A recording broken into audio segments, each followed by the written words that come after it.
This is a model of an old machine, the H10, and it comes in some special and unusual packaging, which is a wooden box, and it's got some nice graphics around the outside edges. The top's got a see-through plastic window so you can see what's inside. There's a metal clasp, and when you open it you can lift the lid and proceed to get the model out. It is surrounded by some black foam rubber, but it's not perfectly sized, so it looks a little untidy in the box.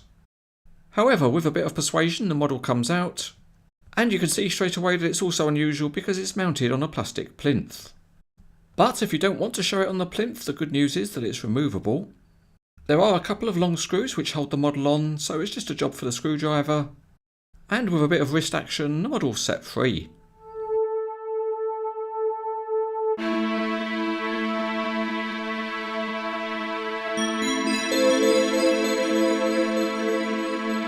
Starting with the plinth, it's made of plastic and there's a piece of brushed metal with the machine name on it.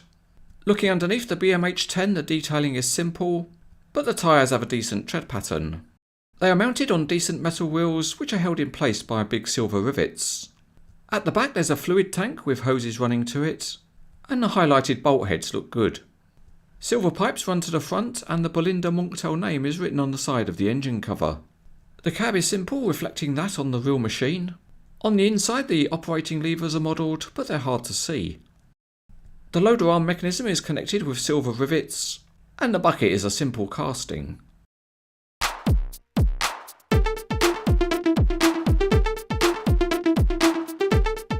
The H10 has an interesting part in Volvo's history.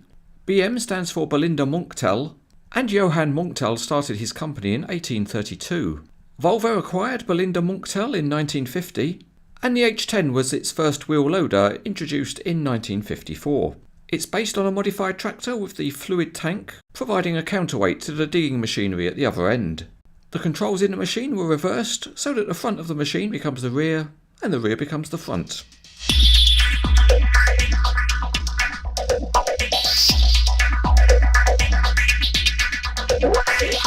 Set free from its plinth, the H10 rolls reasonably well in a straight line, and you can force it to steer in a curve by skidding the tyres, and that's because there's no steering modelled, which is a bit of a pity. Apart from that, the wheels do roll, but they're not in any way free rolling. But maybe your joints would be stiff too if you were stuck on a plinth all day. Well, this is an early type of wheel loader, so let's look at the bucket mechanism. And it starts off well enough because it can raise to a decent height, but unfortunately it can't hold the pose. More seriously though, because of the model engineering there's almost no tipping capability, and it seems to be a result of the way the connections have been detailed, and it's a real pity. Still, one thing you can always do with a wheel loader is to push rubbish out of the way.